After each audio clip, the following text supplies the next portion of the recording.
పైకి లీటర్లా కనిపించే ప్రతి ఆయిల్ ప్యాకెట్ లీటర్ కాకపోవచ్చు, కానీ ఫ్రీడమ్ ఆయిల్ ప్యాకెట్లో మాత్రం ఖచ్చితంగా లీటర్ నూనె ఉంటుంది. ఆంధ్రప్రదేశ్ అభివృద్ధికి పోలవరంతో పాటు దిశానిర్దేశం చేయబోయేటువంటి మరొక ప్రాజెక్టు గోదావరి బనకచెర్ల అనుసంధానం. ఈ విషయంలో రాష్ట్ర ప్రభుత్వం వడివడిగా వేగంగా అడుగులు వేస్తుంది.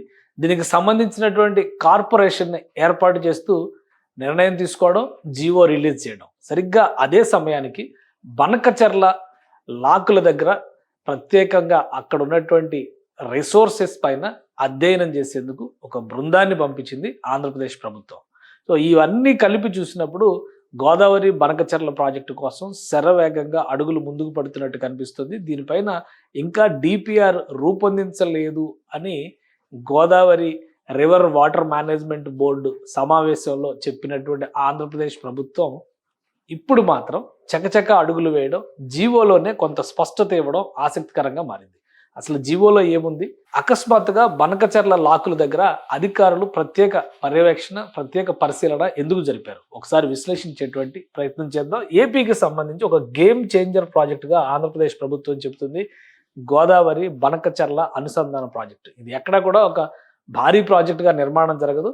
ఆల్రెడీ ఉన్నటువంటి ప్రాజెక్టులు, రిజర్వాయర్ల నుంచి నీటి వనరుల్ని సద్వినియోగం చేసుకోవడం, కొన్ని చోట్ల గ్రావిటీ ద్వారా వాటర్ సప్లై, కొన్ని చోట్ల లిఫ్ట్ ఇరిగేషన్ ద్వారా వాటర్ని ముందుకు నడిపించడం. ఈ విధంగా గోదావరి నది నుంచి కర్నూలు జిల్లాలో ఉన్నటువంటి బనకచెర్ల వరకు అనుసంధానం చేయడం ద్వారా కృష్ణా గోదావరి నదుల నీటి జలాల్ని సద్వినియోగం చేసుకోవడం, ప్రధానంగా వరద నీటి వినియోగం పైన ఆంధ్రప్రదేశ్ ప్రభుత్వం ఫోకస్ పెట్టింది. దానికి సంబంధించినటువంటి అంశాలని ఈ జీవోలో కొంత క్లారిటీ ఇచ్చేటువంటి ప్రయత్నం చేసింది ఆంధ్రప్రదేశ్ ప్రభుత్వం. ఈ జీవోలో ఏముందో ఒకసారి విశ్లేషిద్దాం. వాటర్ రిసోర్సెస్ డిపార్ట్మెంట్ రిలీజ్ చేసింది ఇది formation of special purpose vehicle.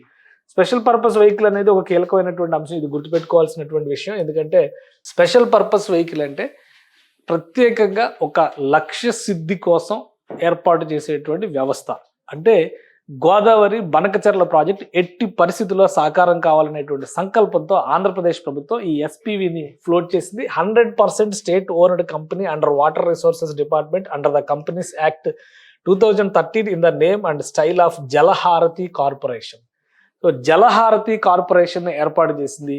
ఈ కార్పొరేషన్ గోదావరి బనకచెర్ల ప్రాజెక్టుని సాకారం చేసే దిశగా అడుగులు ముందుకు వేస్తుంది. ఇదే సంకల్పాన్ని ఈ జీవోలో చాలా క్లియర్గా ఏపీ గవర్నమెంట్ రిలీజ్ చేసింది. A government of Andhra Pradesh enterprise to harness flood waters.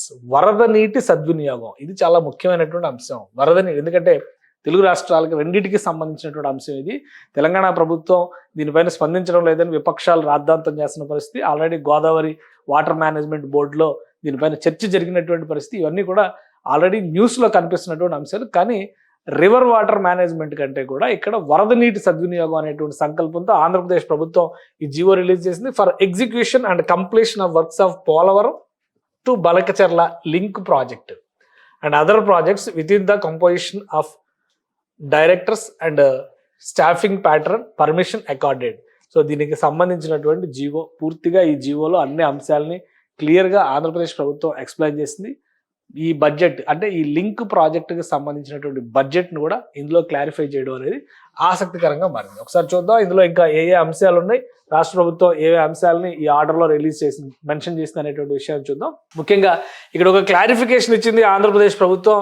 Vijayawada chief ఇంజనీర్కి సంబంధించి engineering chief irrigation department Vijayawada has reported that the government of Andhra Pradesh proposes to formulate a scheme Polavaram to Banakacherla link project for transfer of flood waters from Polavaram dam to Banakacherla regulator on Srisailam Srisailam right bank canal lo main canal ga unnatuvanti daniki deeniki link chesetuvanti to utilize flood water.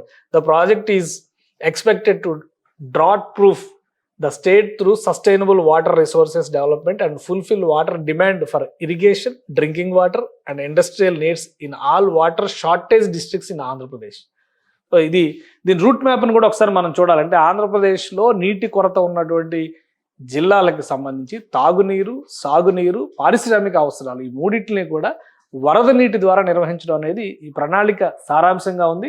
అలానే this project is expected to provide drinking water about 80 lakh people, irrigation to new ayacut about 3 lakh hectares, అలానే supplementation to about 14 lakh hectares అంటే already ఉన్నటువంటి సాగునీటి సదుపాయం ఉన్నటువంటి వాటి స్థిరీకరణకు సంబంధించి 9 లక్షల హెక్టార్లకి నీరు అందిస్తుంది. అలాగే కొత్తగా 3 లక్షల హెక్టార్లు ఆయకట్టు కిందకు వస్తుంది. ఇక to provide 20 TMC of water to industry, 20 టీఎంసీలు పారిశ్రామిక అవసరాలకి ఉపయోగించే విధంగా దీనిలో ప్రణాళిక చేస్తున్నారు. The preliminary cost is estimated to be about 80,000 crores, 80,112 కోట్ల రూపాయలు ఖర్చు అవుతుందనేటువంటి అంచనాని రాష్ట్ర ప్రభుత్వం ఇస్తుంది. అందుకనే దీనికోసం ఎస్పీవీని, స్పెషల్ పర్పస్ వెహికల్ని డిజైన్ చేసింది ఆంధ్రప్రదేశ్ ప్రభుత్వం. సో ఈ ఎస్పీవీ టార్గెట్ ఏంటంటే దాని పర్పస్ ఏదైతే డిజైన్ చేశారో, డిజిగ్నేట్ చేశారో, ఆ డిజిగ్నేట్ చేసినటువంటి పర్పస్ని ఫుల్ఫిల్ చేయడం. ఈ అంశం పైన ఈ టీం పనిచేయాల్సినటువంటి అవసరం ఉంటుంది. దీనికోసం ప్రత్యేకంగా ఈ కార్పొరేషన్ని ఆంధ్రప్రదేశ్ ప్రభుత్వం ఏర్పాటు చేసింది. ఇక ఈ కార్పొరేషన్లో ఎవరెవరు ఉంటారు, ఈ కార్పొరేషన్కి సంబంధించినటువంటి సిబ్బంది ఎవరిని తీసుకోవాలి? Engineer in chief has submitted the advantage of SPV, special purpose vehicle, as below. The project can be self-financing from banks and financial institutions along the equity contribution from the government. Through forming a separate special purpose vehicle, any financial difficulties or constraints of the new project cannot spill over into any other government project and vice versa. So ఒక specific dedicated లక్ష్యంతో ఏర్పాటు చేస్తున్నటువంటి వ్యవస్థ కాబట్టి దీన్ని the special purpose vehicle has the option to tap in to public markets. So దానికి కావాల్సినటువంటి financial రిసోర్సెస్ని ఈ సంస్థ ఏర్పాటు చేసుకునేటువంటి వెసులుబాటు కూడా ఉంటుంది. కాబట్టి ఒక కార్పొరేషన్గా ఏర్పాటు చేసి దీనికి ఒక ప్రత్యేకమైనటువంటి టాస్క్ ఇవ్వాలని రాష్ట్ర ప్రభుత్వం డిసైడ్ చేసింది. The special purpose vehicle shall enable efficient monitoring of project progress in a transparent manner. So ఈ అంశాలన్నీ ఉన్నాయి కాబట్టి దీన్ని ఒక ప్రత్యేకమైనటువంటి కార్పొరేషన్గా ఏర్పాటు చేయాలనేటువంటి నిర్ణయాన్ని రాష్ట్ర ప్రభుత్వం తీసుకుంది. దానికి తగ్గట్టుగా ఆంధ్రప్రదేశ్ ప్రభుత్వం ఇచ్చినటువంటి ఆర్డర్ ఒకసారి చూస్తే కనుక జలహారతి కార్పొరేషన్, ఇది కొత్త కార్పొరేషన్ ఏర్పాటు చేస్తున్నట్టుగా చెప్పింది. దాంతోపాటు composition of directors and staffing pattern as mention in the annexure, దీనికి ఒక ఎనెక్సర్ని ఇచ్చారు. ఆ ఎనెక్సర్లో క్లియర్గా మెన్షన్ చేశారు. సో బోర్డ్ ఆఫ్ డైరెక్టర్స్గా ఎవరు ఉండబోతున్నారు ఇందులో అనేది చూద్దాం మనం. నేమ్ అండ్ డిజిగ్నేషను చూస్తే కనుక government of Andhra Pradesh water resources department represented by honourable chief minister దీనికి చైర్మన్గా వ్యవహరిస్తారు. ముఖ్యమంత్రి ఆధ్వర్యంలో పనిచేసేటువంటి స్పెషల్ పర్పస్ వెహికల్గా ఇది మారబోతుంది. Honourable water resources department, minister for water resources department అంటే వైస్ చైర్మన్గా వ్యవహరిస్తారు. నీటిపారుదల శాఖ మంత్రి దీనికి ఉప అధ్యక్షుడిగా వ్యవహరిస్తారు. ఇక special chief secretary or principal secretary water resources department, government of Andhra Pradesh or any other appointee of the government of Andhra Pradesh, managing director and CEO. అంటే సాధారణంగా ఎవరైనా ఒక ఐఏఎస్ ఆఫీసర్, అది కూడా సీనియర్ ఐఏఎస్ అయ్యేటువంటి అవకాశం ఉంటుంది. స్పెషల్ చీఫ్ సెక్రటరీ అన్నా, ప్రిన్సిపల్ సెక్రటరీ అన్నా, సెక్రటరీ లెవెల్ అన్నా. సో ఒక ఐఏఎస్ ఆఫీసర్ని దీనికి ఎండి అండ్ సిఇఓగా అంటే ఎగ్జిక్యూటివ్ అథారిటీగా ఆయన నియమించేటువంటి అవకాశం ఉంటుంది. ఇక ప్రిన్సిపల్ ఫైనాన్స్ సెక్రటరీ డైరెక్టర్గా ఉంటారు. Engineering and chief irrigation department, government of Andhra Pradesh or any other nominated. ఇవన్నీ కూడా నామినేటెడ్ ఎవరైనా ఉంటే కనుక గవర్నమెంట్ తీసుకొని 2 డైరెక్టర్లు ఉంటారు. సో ఇది క్లియర్గా ఆంధ్రప్రదేశ్ ప్రభుత్వం ఈ కార్పొరేషన్లో తీసుకొస్తున్నటువంటి బోర్డ్ ఆఫ్ డైరెక్టర్స్ ప్యాటర్న్. ఇక ప్రపోజ్డ్ షేర్ హోల్డింగ్ ఏ విధంగా ఉండాలి, షేర్ హోల్డింగ్ మీద కూడా ఒక క్లారిటీ ఇచ్చింది రాష్ట్ర ప్రభుత్వం. Government of Andhra Pradesh water resources department represented by special chief secretary 49,99,993. దీనిలో షేర్ హోల్డింగ్ ప్యాటర్న్ డిసైడ్ చేశారు. Number of shares proposed to be subscribed, each share 10 rupees కిందన దాన్ని సపోజ్ చేశారు. వీళ్ళందరూ కూడా ఎవరెవరు ఉంటారు, ఇక director principal secretary, director projects engineer, director administration, chief engineer Polavaram project, chief engineer Krishna delta system, chief engineer projects Ongole, chief engineer projects Kurnool. So ఏ జిల్లాల నుంచి ఈ ప్రాజెక్టు వెళ్ళబోతుంది, ఆయా జిల్లాలకు సంబంధించినటువంటి అధికారులందరినీ కూడా ఇందులో భాగస్వాములు చేశారు షేర్ హోల్డింగ్ ప్యాటర్న్ విషయంలో. అదేవిధంగా ఈ జియోలో క్యాడర్ స్ట్రెంగ్త్ను కూడా ఎక్స్ప్లెయిన్ చేశారు. అంటే ఈ సిస్టమ్ పనిచేయడానికి కావాల్సినటువంటి స్టాఫ్ సిస్టమ్ ఏ విధంగా ఉండాలి. చీఫ్ ఇంజనీర్ ఆధ్వర్యంలో పనిచేస్తుంది. Deputation from water resources department, అలానే సూపరింటెండెంట్ ఇంజనీర్లు 2 పోస్టులు ఉంటాయి. డిప్యుటేషన్ ఫ్రమ్ వాటర్ నీటిపారుదల శాఖ నుంచి ఇస్తున్నారు. ఎగ్జిక్యూటివ్ ఇంజనీర్లు ఒక 3 పనిచేస్తారు. డిప్యూటీ ఎగ్జిక్యూటివ్ ఇంజనీర్లు లేదా అసిస్టెంట్ ఇంజనీర్లు 10 మందిని అపాయింట్ చేసే అవకాశం ఉంది. అకౌంట్స్ ఆఫీసర్స్ 3 పనిచేస్తారు. చీఫ్ ఫైనాన్షియల్ ఆఫీసర్ మరొకరు పనిచేస్తారు. అంటే వీళ్ళందరినీ బహుశా ఈ అకౌంట్స్ ఆఫీసర్స్ని బయట నుంచి తీసుకోవచ్చు, ఎందుకంటే ఫ్రమ్ ద మార్కెట్ అని చెప్పని అన్నారు. మిగతా అవన్నీ కూడా గవర్నమెంట్ సిస్టంలో ఉన్నటువంటి వాళ్ళు. మిగతా ఇక్కడ చీఫ్ ఫైనాన్షియల్ ఆఫీసర్ని కూడా additional director from finance department or chartered accountant with 15 years of experience from market, అది కూడా ఓపెన్గా అపాయింట్ చేసేటువంటి అవకాశం ఉన్నటువంటి పోస్టు. మిగతావన్నీ కూడా గవర్నమెంట్ ఎంప్లాయీస్లో సిస్టంలో ఉన్నటువంటి వాళ్ళే ఇందులోకి వచ్చేటువంటి అవకాశం ఉంటుంది. So board of directors, staffing pattern ఇదంతా కూడా ఒక క్లియర్గా ఇచ్చినటువంటి స్పెషల్ పర్పస్ వెహికల్. ఇది చాలా ముఖ్యమైనటువంటి ఎజెండాగా ఆంధ్రప్రదేశ్ ముఖ్యమంత్రి తీసుకున్నటువంటి అంశం ఇది. సో ఈ జీవో రిలీజ్ అవుతున్నటువంటి క్షణంలోనే కర్నూలు జిల్లాలో ఉన్నటువంటి బనకచర్ల లాకులో ఉన్నటువంటి ప్రదేశాన్ని ప్రత్యేక అధికారుల బృందం పరిశీలించింది. ప్రస్తుతం ఉన్నటువంటి స్థితిగతులపైన అక్కడ అధ్యయనం చేశారు, సమాచార సేకరణ చేశారు, స్థానిక అధికారులను కూడా ఇందులో భాగస్వాములు చేశారు, వాళ్ళ నుంచి వివరాలను సేకరించారు. రాబోయే రోజుల్లో పోలవరం నుంచి వాటర్ సోర్స్ని కనుక బనకచర్ల వరకు తీసుకొస్తే ప్రస్తుతం ఉన్నటువంటి కెపాసిటీ సరిపోతుందా, దాన్ని పెంచాల్సినటువంటి అవసరం ఉంటుంది. ఎందుకంటే అది ఒక చివరి పాయింట్, రిజర్వాయర్గా పనిచేసేటువంటి చివరి పాయింట్ అవుతుంది. సో దీనిపైన ప్రత్యేక ఇది బనకచర్లకు వచ్చేటువంటి కాలువ, అక్కడ ఉన్నటువంటి లాకులు, ఈ సిస్టమ్ మొత్తాన్ని కూడా అధికారుల బృందం పరిశీలించింది.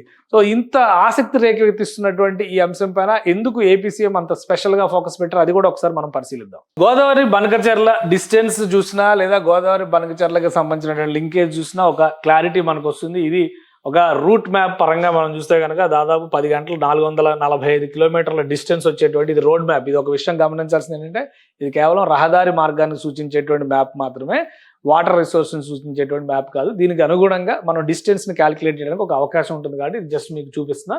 సో బనకచర్ల అనేది నల్లమల్ల ఫారెస్ట్కి యువతల వైపు కర్నూలు జిల్లా సరిహద్దుల్లో ఉన్నటువంటి ప్రదేశం. ఇది తెలంగాణకి ఆంధ్రప్రదేశ్కి ఆల్మోస్ట్ ఒక బార్డర్ లైన్ లాగా మనం ఇప్పుడు ఈ కొత్తగా డిజైన్ చేస్తున్నటువంటి కాలువల వ్యవస్థని రూపొందించాలని జలహారతి కార్పొరేషన్ ద్వారా ఆంధ్రప్రదేశ్ ప్రభుత్వం ప్రయత్నిస్తుంది. పోలవరం ఈ చివర ఉంది, పోలవరం నుంచి ఇక్కడ వరకు ఒక కెనాల్ సిస్టమ్ క్రియేట్ అవుతుంది. ఆల్రెడీ ఉన్నటువంటి ఎగ్జిస్టెడ్ కెనాల్ సిస్టమ్ను ఉపయోగించడం, కొత్తగా అవసరమైన చోట కాలువలు తవ్వడం, అవసరమైన చోట లిఫ్ట్ సిస్టమ్ని అమలు చేయడం. అంటే మ్యాక్సిమం పర్సంటేజ్ ఈ ప్రాజెక్ట్లో తీసుకున్నటువంటి రూట్ మార్గం మొత్తం కూడా గ్రావిటీ ద్వారా నీటిపారుదల జరిగే విధంగానే ప్రణాళికలు చేశారు. కొన్ని చోట్ల ఎత్తైన ప్రదేశాలు వస్తున్న చోట మాత్రం లిఫ్ట్ సిస్టమ్ పైన ఆధారపడాల్సినటువంటి పరిస్థితి ఉంటుంది. దీనికి సంబంధించినటువంటి ఒక అంశాన్ని కూడా మనం పరిశీలిద్దాం. ఇది గోదావరి బనకచర్ల ప్రాజెక్టుకి సంబంధించినటువంటి డయాగ్రాము. దీనిలో ఈ లింక్ కెనాల్ని ఏ విధంగా డెవలప్ చేయబోతారు అనే దానికి సంబంధించినటువంటి ఎనాలిసిస్ ఇందులో మనకి కనిపిస్తుంది. ఒకసారి మనం చూస్తే కనుక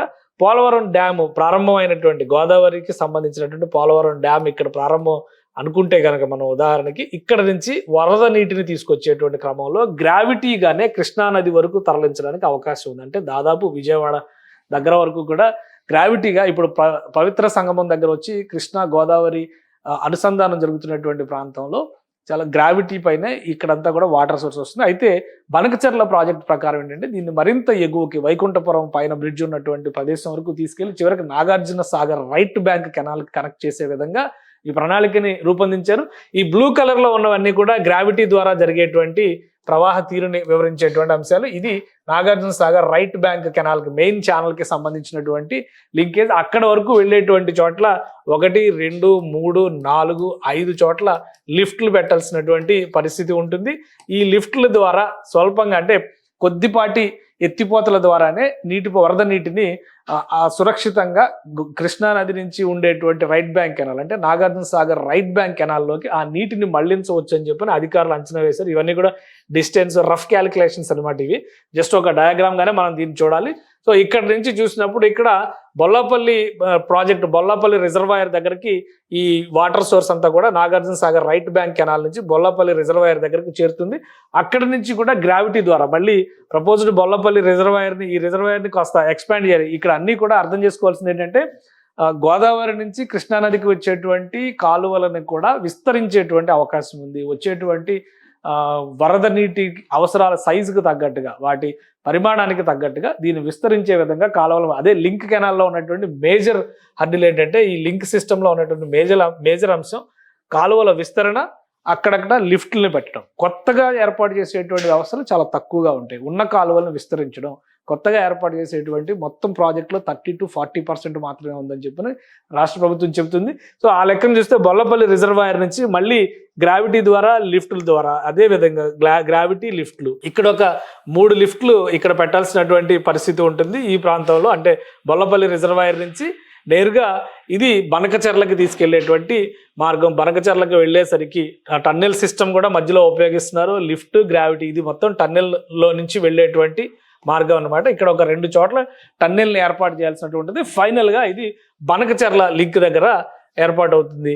సో ఈ విధంగా గోదావరి నుంచి ప్రతి సంవత్సరం పెద్ద ఎత్తున వరద నీరు సముద్రంలో కలుస్తుంది అనేటువంటి అంచనాలు ఉన్నాయి. దీనికి సంబంధించి దాదాపు 100 ఏళ్ల ట్రాక్ రికార్డుని ఆంధ్రప్రదేశ్ జలవనరుల శాఖ సేకరించింది.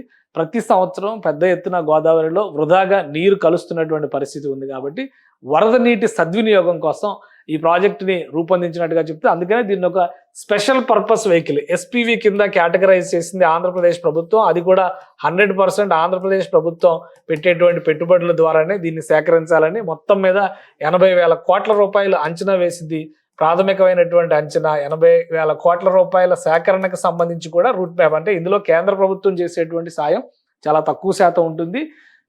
క్యాపిటల్ ఇన్వెస్ట్మెంట్ స్కీమ్స్ కింద ఏదైనా అవకాశం ఉంటే కనుక కేంద్రం నుంచి సహకారం తీసుకునేటువంటి ఛాన్సెస్ ఉండొచ్చు. కానీ ఎక్కువ శాతం మార్కెట్లో ఉన్నటువంటి బహిరంగ రుణాలు లేదా ఫైనాన్షియల్ ఇన్స్టిట్యూషన్స్, అంతర్జాతీయ జాతీయ బ్యాంకుల ద్వారా దీనికి అవసరమయ్యేటువంటి నిధులను సేకరించాలని ఆంధ్రప్రదేశ్ ప్రభుత్వం భావిస్తోంది. ఆంధ్రప్రదేశ్లో ప్రధానంగా రాయలసీమ, ప్రకాశం జిల్లాల పరిధిలో ఉన్నటువంటి ప్రాంతాలకి నీటి కరువు ఎక్కువగా ఉంది. వెనుకబడినటువంటి ప్రాంతాలుగా ఉన్నాయి కూడా ఇవే. దీన్ని దృష్టిలో ఉంచుకుని పోలవరం నుంచి వరద నీటిని కనుక బనకచెర్ల ప్రాజెక్టు ద్వారా, ఈ లింక్ ప్రాజెక్టు ద్వారా సేకరించగలిగితే చాలా వరకు సాగునీరు సమస్యలతో పాటు పారిశ్రామిక అవసరాలకు కూడా నీటిని వినియోగించేటువంటి అవకాశం ఉంటుందని ఆంధ్రప్రదేశ్ ప్రభుత్వం అంచనా వేస్తుంది. ఇందులో ఒక మొదటి అడుగుగా, ఇప్పటివరకు ప్రణాళికలపైన చర్చలు మాత్రమే జరిగినాయి. మొదటి అడుగుగా ఆంధ్రప్రదేశ్ ముఖ్యమంత్రి అధ్యక్షతన స్పెషల్ పర్పస్ వెహికల్ ఏర్పాటైంది జలహారతి కార్పొరేషన్ రూపంలో. సో దీనికి సంబంధించినటువంటి యాక్టివిటీ మరింత వేగంగా ముందుకు వెళ్ళేటువంటి అవకాశం ఉంది. దశల వారీగా నిర్మించాల్సినటువంటి ప్రాజెక్టు కాబట్టి మొదట లింక్ అక్కడ పోలవరం దగ్గర నుంచి విజయవాడ ఎగువన, అంటే వైకుంఠపురం దరిదాపుల్లో ఉన్నటువంటి ప్రాంతాలకి గోదావరి నీటిని తరలించడమే మొదటి లింక్గా భావిస్తున్నారు. అక్కడ నుంచి బొల్లాపల్లికి రెండవది, బొల్లాపల్లి నుంచి బనకచెర్లకు మూడవది. అంటే మొత్తాన్ని కూడా ప్యారలల్గా పనులు మొదలుపెట్టేందుకు ఆంధ్రప్రదేశ్ ప్రభుత్వం ప్రణాళికలను సిద్ధం చేసింది. ఫైనాన్షియల్గా, ఆర్థికంగా వచ్చేటువంటి వనరులు, మరోవైపు రాష్ట్రం ఇప్పుడు చేస్తున్నటువంటి కార్యక్రమాలు, కార్యాచరణను దృష్టిలో పెట్టుకుని ఈ ప్రాజెక్టుని ఎన్ని దశలుగా విభజించాలి, ఎన్ని ప్యాకేజీలుగా పనులు ప్రారంభించాలనే అంశం పైన కూడా ఈ స్పెషల్ పర్పస్ వెహికల్ అంటే జలహారతి కార్పొరేషన్ వర్కౌట్ చేయబోతుంది. దీని సమగ్రమైనటువంటి డిపిఆర్ను రూపొందించిన తర్వాత పనులు ప్రారంభించడానికి అవకాశాలు ఉన్నాయి. ఈ ప్రాజెక్టు కనుక కంప్లీట్ అయితే ఆంధ్రప్రదేశ్లో ప్రతి జిల్లా సస్యశ్యామలం అవడానికి అవకాశం ఉంటుందని ఏపీ ప్రభుత్వం ధీమాగా చెబుతోంది. సుమన్ టీవీలో మీ పర్సనల్ అండ్ బిజినెస్ ప్రమోషన్స్ కోసం కింది నెంబర్కి కాంటాక్ట్ చేయండి.